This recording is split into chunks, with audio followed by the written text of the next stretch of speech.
drawing 10th class Hindi medium student most welcome in this video. देखिए बेटा,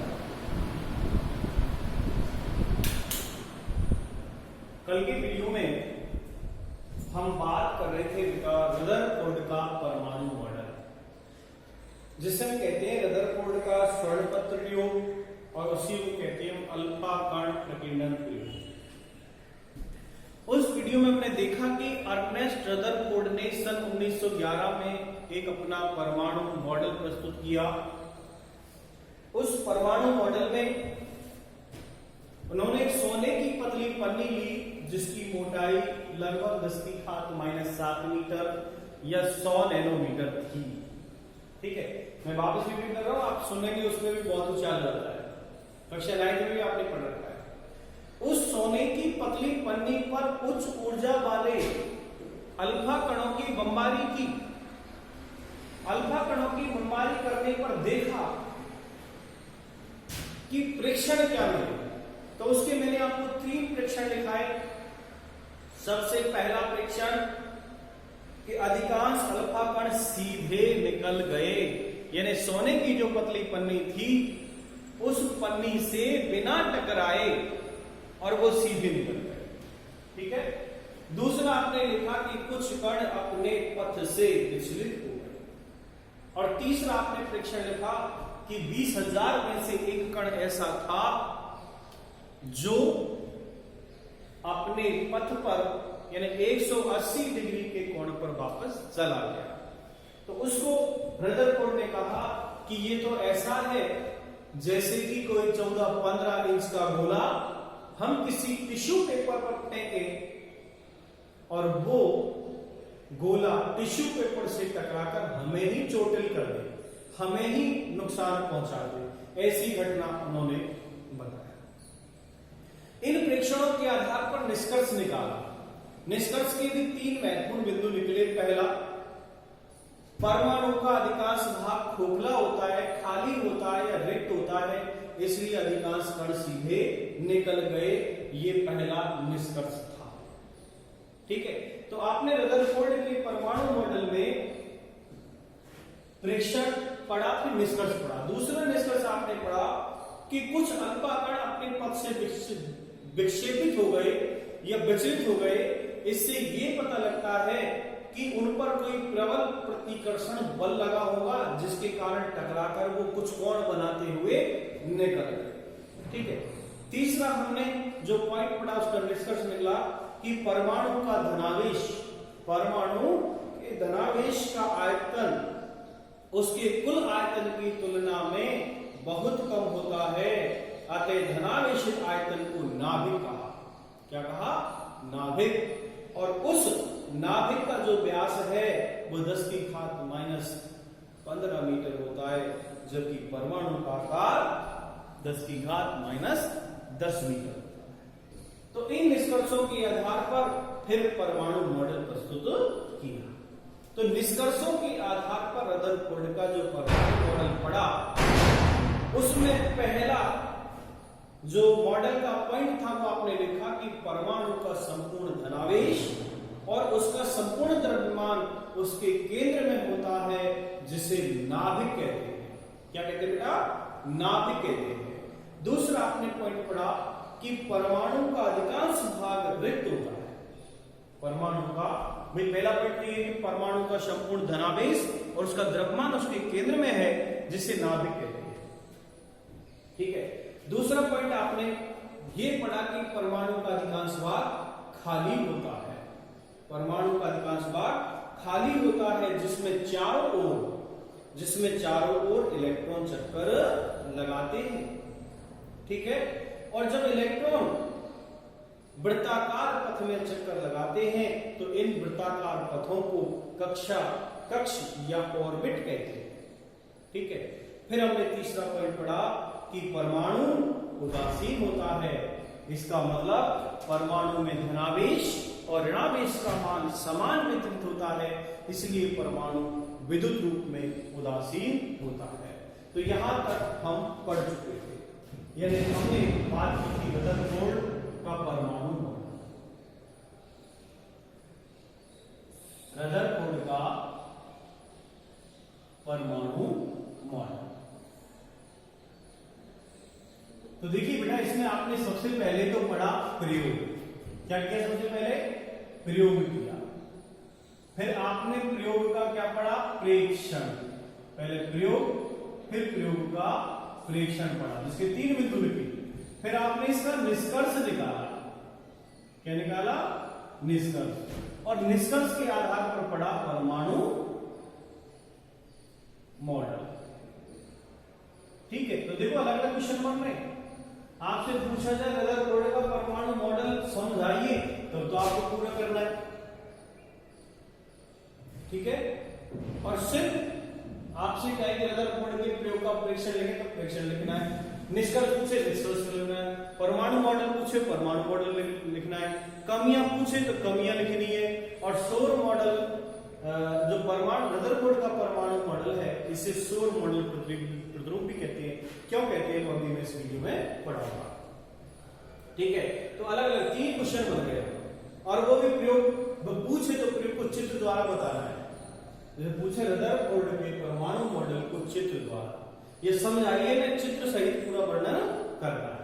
ठीक है बेटा, तो इनके अनुसार तो उस समय ये माना कि परमाणु एक इस तरह गोल है। ठीक है, और इसकी वृत्ताकार पथ में, ये जो पथ है वृत्ताकार, इस वृत्ताकार पथ में इलेक्ट्रॉन चक्कर लगाते हैं, और केंद्र में क्या होता है? धनावेश, और ये होते हैं ऋणावेश।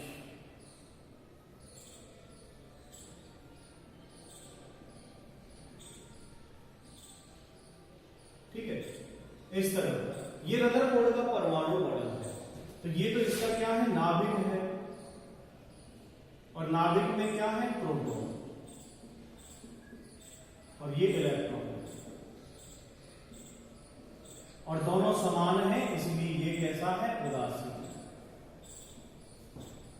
यहां तक हमने इसको पढ़ लिया। ठीक है बेटा, तो आज के वीडियो में हम बात करेंगे कि सौर मॉडल प्रतिरूप इस परमाणु मॉडल को क्यों कहा जाता है। तो देखिए, तो आप क्वेश्चन लिख लेंगे, और लिखिए क्वेश्चन में रदरफोर्ड के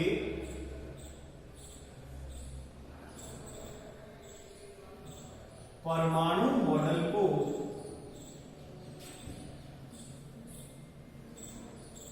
सौर मॉडल प्रतिरूप, सौर मॉडल प्रतिरूप, देखो मॉडल को नमूना या प्रतिरूप, इसको भी इसी नाम से जानते हैं। सौर मॉडल प्रतिरूप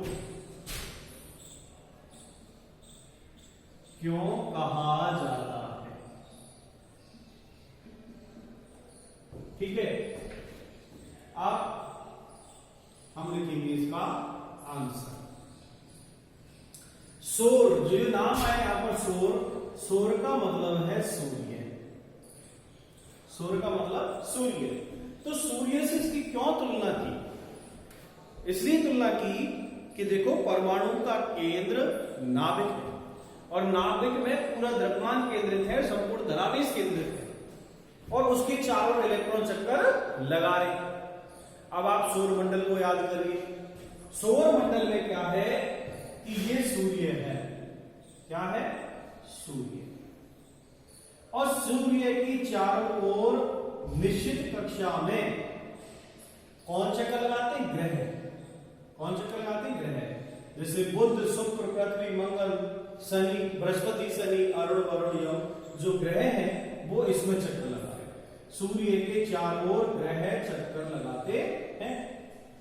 तो जिस तरह सूर्य के चारों ग्रह चक्कर लगाते हैं, उसी तरह नाभिक के चारों ओर इलेक्ट्रॉन चक्कर लगाते हैं। ये नाभिक और ये इलेक्ट्रॉन। तो इससे देखो एक समानता सिद्ध होती है कि जिस प्रकार सूर्य के चारों ओर इलेक्ट्रॉन चक्कर, सूर्य के चारों ग्रह चक्कर लगाते हैं, इसी तरह नाभिक के चारों इलेक्ट्रॉन चक्कर लगाते हैं। इसलिए इसकी समानता के आधार पर रदरफोर्ड के परमाणु मॉडल को सौर मॉडल प्रतिरूप माना गया। ठीक है बेटा, तो यहां हम केवल इसमें ये बताएंगे कि जैसे यहाँ पर सूर्य है, सूर्य की जगह यहाँ पर नाभिक है, और वहां पर ग्रह है, ग्रह की जगह इलेक्ट्रॉन है। तो बेटा इसमें लिख लीजिएगा फटाफट, आंसर लिखिएगा रदरफोर्ड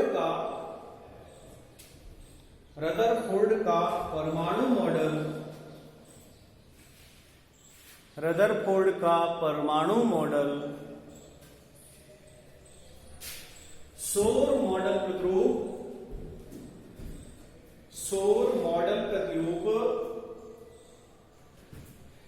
माना जाता है।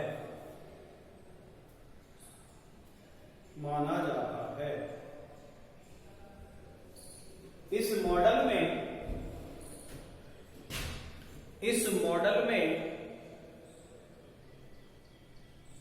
इलेक्ट्रॉन नाभिक के चारों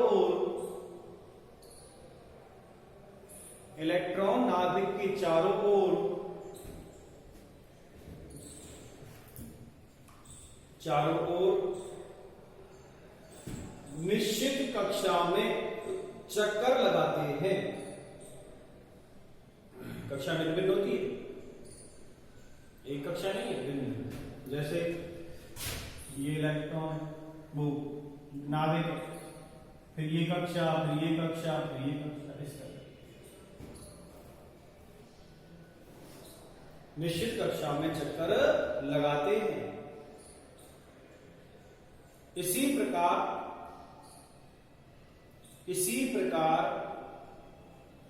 विभिन्न ग्रह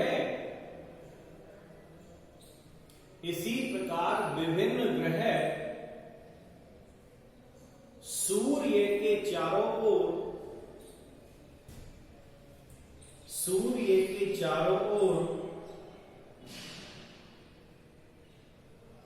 निश्चित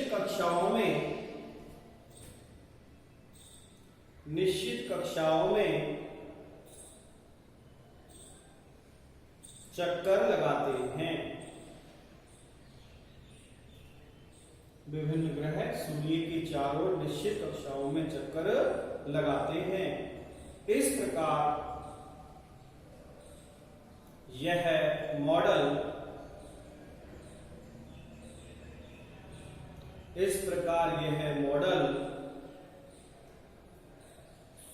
परमाणु संरचना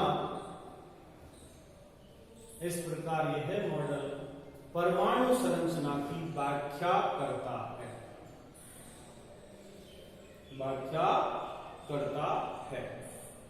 ठीक है, लेकिन अब यदि हम इसके कोई तथ्य देखें, वैज्ञानिक प्रमाण देखें, तो ऐसा कोई प्रमाण नहीं है। ठीक है, अब रदरफोर्ड ने अपना कंप्लीट मॉडल प्रस्तुत कर दिया, तो निश्चित है जब कोई काम करता है तो उसमें कमियां भी होती है। ठीक है, जब काम करेंगे तो कमियां भी होगी। वो गलती किससे होती है? जो काम करता है। ठीक है, फेल कौन होता है? जो पढ़ता ही नहीं है। परसेंट किसकी बनती है? जो काम कर रहा है, जो मेहनत कर रहा है। लेकिन जो कुछ करता ही नहीं है तो उससे गलती क्या होगी? हमेशा ध्यान रखना, गलतियों से ही इंसान सीखता है, गलतियों से ही आगे बढ़ता है। क्योंकि जब तक कोई गिरता नहीं है ना बालक, तो वो चलना नहीं सीखेगा, और गिरने से उसे संभलना सीखना आ जाता है कि यदि मैं संभल के नहीं चलूंगा तो मैं गिर भी सकता हूं।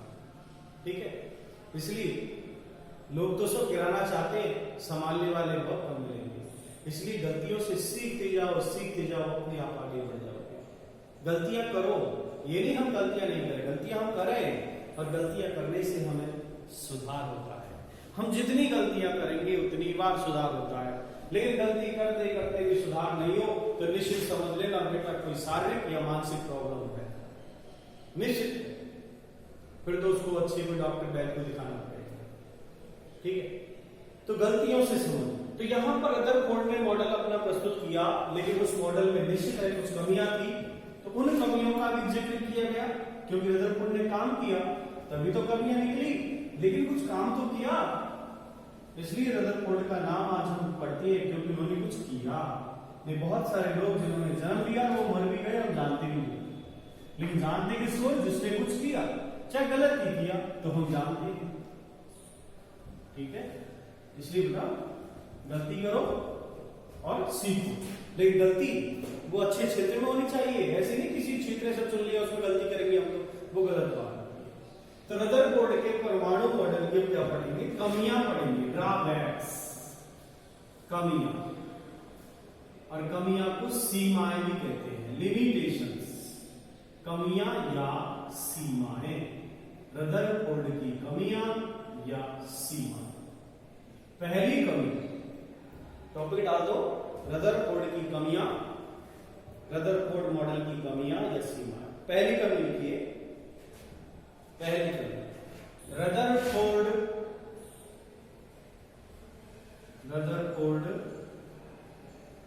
परमाणु के स्थायित्व की व्याख्या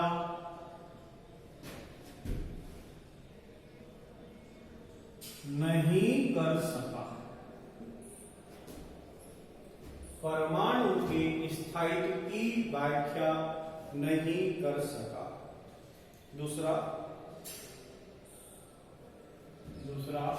दूसरी कमी लिखिए, परमाणु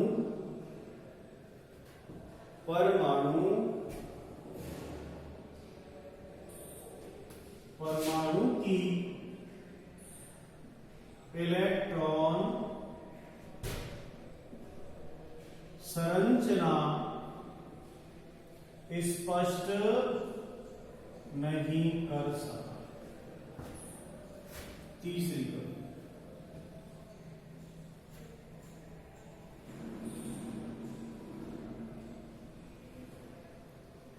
देखिएगा, मैंने कमियां दो थी कि परमाणु का स्थायित्व क्या है उसको नहीं समझा सका, और दूसरा कि परमाणु इलेक्ट्रॉन की संरचना स्पष्ट नहीं कर सका। एक देखो रदरफोर्ड ने क्या है, मैक्सवेल का जो सिद्धांत है उसकी सहमति जताई। मैक्सवेल ने कहा कि जब कोई इलेक्ट्रॉन वृत्ताकार पथ में चक्कर लगाता है तो निश्चित है वो ऊर्जा का विकिरण करेगा, और जब कोई इलेक्ट्रॉन नाभिक के चारों लगातार चक्कर लगा रहा है और ऊर्जा का विकिरण कर रहा है तो एक स्थिति ऐसी आएगी कि उच्च कक्षा से निम्न में आता जाएगा, और एक स्थिति वो इलेक्ट्रॉन नाभिक से टकरा जाएगा और परमाणु अस्थिर हो जाएगा, जबकि ऐसा वास्तव में संभव नहीं था। तो ठीक है, एक मैक्सवेल के सिद्धांत के अनुसार आप लिखेंगे, इसमें हेडिंग डाल दो मैक्सवेल के सिद्धांत, तो नोट डाल के लिख लो चाहे, और इसमें लिखिए मैक्सवेल, कौन सा वेल, मैक्सवेल, क्रिकेट वाला नहीं है, साइंस वाला है। मैक्सवेल के सिद्धांत के अनुसार, मैक्सवेल के सिद्धांत के अनुसार, देखो कैसे बात बताऊं आपको, जैसे ये नाभिक है, ये नाभिक है, अब इस नाभिक में देखो आप, ये ठीक है, तो उन्होंने ये कहा कि कोई इलेक्ट्रॉन ऐसे चक्कर लगा रहा है, अब इलेक्ट्रॉन चक्कर लगा रहा है, देखो आप इसको देखो, ये इलेक्ट्रॉन चक्कर लगा रहा है, ये इलेक्ट्रॉन चक्कर लगा रहा है, ये लगा रहा है, फिर तो किसी टकराएगा, निश्चित नाभिक से टकराएगा, जबकि ऐसा नहीं होता, ऐसा नहीं होता है। लेकिन उन्होंने बताया उसके अनुसार देखिए आप कि ये इलेक्ट्रॉन ये चक्कर लगा रहा है, और जब इलेक्ट्रॉन चक्कर लगा रहा है तो ऊर्जा का विकिरण करेगा, ऊर्जा का विकिरण करने से उसकी ऊर्जा की क्षति होती है, और वो इलेक्ट्रॉन चक्कर लगाता हुआ अंत में नाभिक से टकरा जाएगा और वो अस्थिर हो जाएगा, जबकि वास्तव में ऐसा संभव नहीं है। ठीक है, तो इसमें लिखिए थोड़ा सा, मैक्सवेल के सिद्धांत के अनुसार चित्र आपको ये बनाना है। मैक्सवेल के सिद्धांत के अनुसार वृत्ताकार पथ में घूमता हुआ इलेक्ट्रॉन वृत्ताकार पथ में घूमता हुआ इलेक्ट्रॉन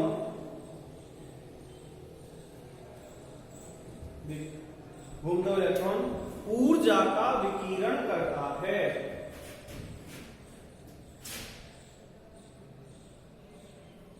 ऊर्जा का विकिरण करता है जिससे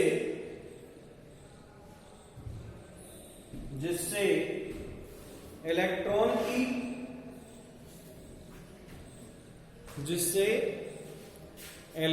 की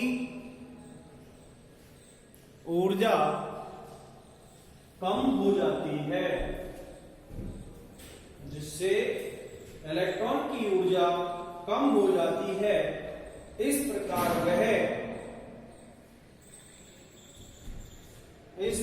वह नाभिक के चारों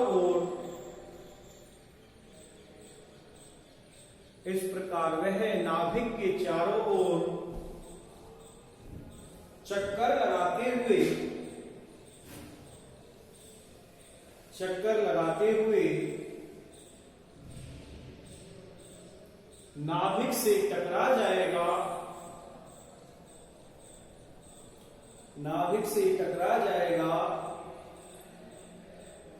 जिससे परमाणु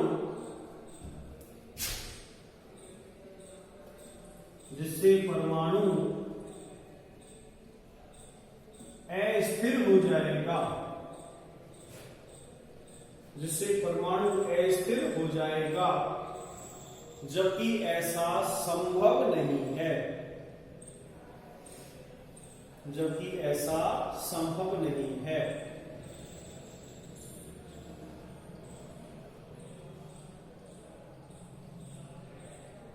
ठीक है, तो उन्होंने इस तरह का एक चित्र बताया कि परमाणु का नाभिक ये इलेक्ट्रॉन चक्कर लगाता हुआ इलेक्ट्रॉन नाभिक से टकराएगा और परमाणु स्थिर हो जाएगा, जबकि संभव नहीं है।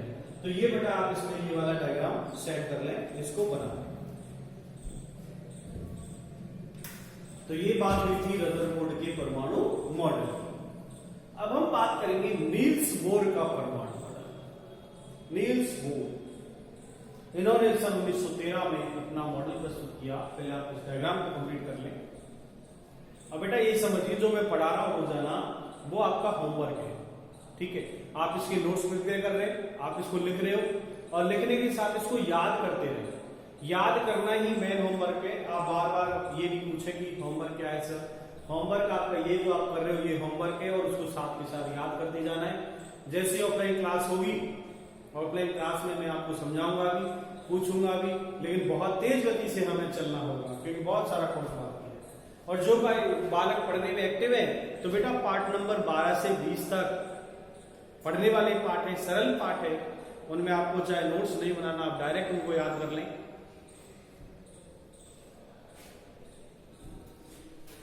ठीक है, और जिन बच्चों के पास पार्ट 12 से लेकर 20 तक के नोट्स हो, पुराने बच्चों के पास थे, कोई आपका भाई हो या आपके आसपास पढ़ रहा हो, तो 12 से 20 पार्ट के आप नोट्स ले लें। जो प्रिंटेड नोट्स हैं खंडेलवाल के पूरे कंप्लीट रहते हैं, तो उन नोट्सों को लेकर 12 से 20 आप खुद भी लर्न कर सकते हैं। बहुत सीधे सीधे पाठ है, संसाधन है, अपशिष्ट है, पादपों के आर्थिक महत्व है, पृथ्वी की संरचना है, ज्वालामुखी, भूकंप, सुनामी, अंतरिक्ष, तूफान, तेज चलती हवाएं, चक्रपात, हिमपात, बर्फबारी। हाँ, तो इस तरह के क्वेश्चन हैं उसमें। स्वयं बहिस्थान, सड़क सुरक्षा, तो ऐसे टॉपिक है उनको आप खुद भी लर्न कर सकते हैं, उसमें बोर्ड का कोई काम नहीं है।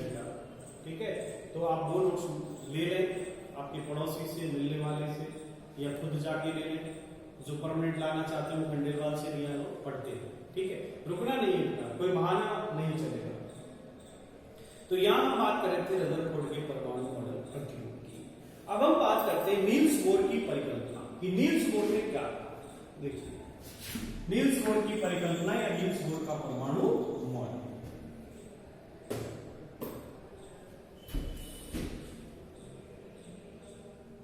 नील्स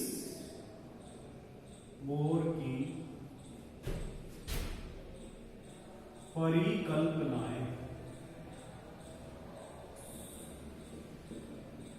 ठीक है, यह नील्स बोर का परमाणु मॉडल।